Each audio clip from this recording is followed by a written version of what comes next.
Hello, কে? জীবন ভাই, আমি লাবণী। ও লাবণী, বলো। কোথায় আপনি? সারাদিন তো আপনাকে খুঁজে পেলাম না। আমি তো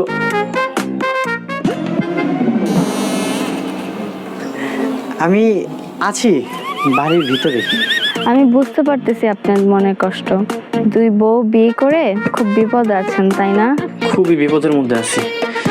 দুইটা বিয়ে করলাম, কিন্তু একটা মন মতো হলো না। আপনি কিন্তু আসলে অনেক সুন্দর। আমি এখন বুঝতে পারছি বারবার কেন মেয়েরা আপনার প্রেমে পড়ে। কেন? আপনার ওই দুই চোখে খুব মায়া আছে, যে মায়াতে আমি পাগল হয়ে গেছি। কিন্তু গতকালই তো তুমি বললে বিবাহিত ছেলে তোমার পছন্দ না। ওইটা তো আপনার দুই বউকে শোনানোর জন্য বলছিলাম, কিন্তু মনে মনে আমি আপনাকে খুব পছন্দ করা শুরু করেছি।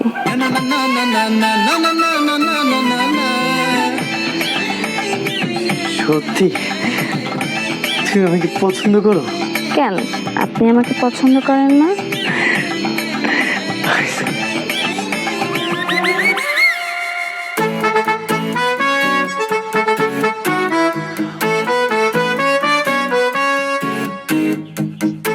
শিমুল, শিমুল, এই শিমুল, বাইরে আয়। শিমুল, এই কি হয়েছে? এত চাচামেচি করছ কেন? তোদের অনেক সম্পদ সেটা আমি বুঝতে পারছি। এই জন্য বাথরুমের ভিতরে সিসি ক্যামেরা লাগাইতে হবে। মানে একটা মানুষ বাথরুমে যে পেট পরিষ্কার করার জন্য, আর তুই সেইখানে সিসি ক্যামেরা লাগাইছিস? বাথরুমে আমি কোনো ক্যামেরা ট্যামেরা লাগাইনি। তাহলে কে লাগাইছে? আমি নিজ চোখে দেখছি বাথরুমের ভিতরে সিসি ক্যামেরা। ওটা তোর বউ লাগাইছে। তোর বউ করে জিজ্ঞেস কর। আমার বউ? হ্যাঁ আমরাই তোমার বউ। কিন্তু কেন? কেন আবার? তুমি নিজেরা অনেক চালাক মনে করো, তাই না? আমরাও চালাক। তুমি বাথরুমে বসে বসে কার সাথে কথা বলো সেটা দেখার জন্য আমরা দুইজনে মিলে সিসি ক্যামেরাটা লাগাইছি। এটা কোনো কথা? একটা মানুষ বাথরুমে যাবে সেখানে নজরদারি করতে হবে? মানে আমার জীবনটা অদৃষ্ট হয়ে যাইতেছে। তুমি তো চোর, ধরা খাইছো। তুমি যে এতক্ষণ পরে লাবণীর সাথে ফোনে কথা বলতেছিলা, এগুলো তো আমরা দেখে ফেলছি। এটা কিন্তু খুব বেশি বেশি হয়ে যাইতেছে। একটা মানুষ কি ফোনেও কথা বলতে পারবে না? এই সত্যি করে কত, তুই কি লাবণীর দিকে নজর দিছস? না না বন্ধু, এটা তুই কি কইতাছস? তোর বোনের তো আমি আমার বোনের নজরে দেখি।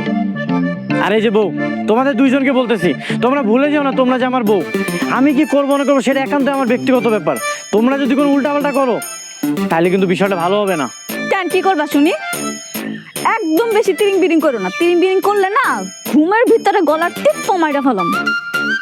শুনো, একটা কাজ করি, ওরে ঘরের মধ্যে বন্দি করে রাখি, নাইলে যে কখন পালাই যাবো ঠিক নাই। হয় এটাই করা লাগবো, নাইলে এটা সোজা হইব না। চলো ধরো, এই শিমুল ধর।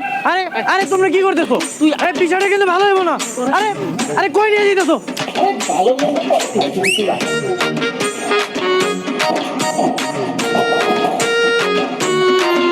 কতদিন ভালো না হইবি ততদিন বন্দি থাক।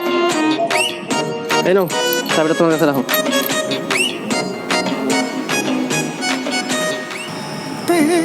কেন যে ওরে বিয়া করলাম, আমার পুরো জীবনটাই নষ্ট হয়ে গেছে। ঠিকই কইছো, আমিও যে কেন তোমার স্বামীকে বিয়ে করতে গেলাম, এখন তোমার মতো আমিও আমার পাপের শাস্তি পাইতেছি। না রে বোন, তোমার কোনো দোষ নেই। তুমি ওরে বিয়া না করলে ও ঠিকই অন্য একটা মেয়েরে বিয়া করতো। ওকে বংশটাই এমন। তোমরা এখানে জীবন কই? কেন, ওই যে রুমের ভিতরে তালা দেয়া। কোন রুমের মধ্যে তালা মারা? রুম তো খোলা, তালা দিয়ে বাইরে ঝুলতাছে। তার মানে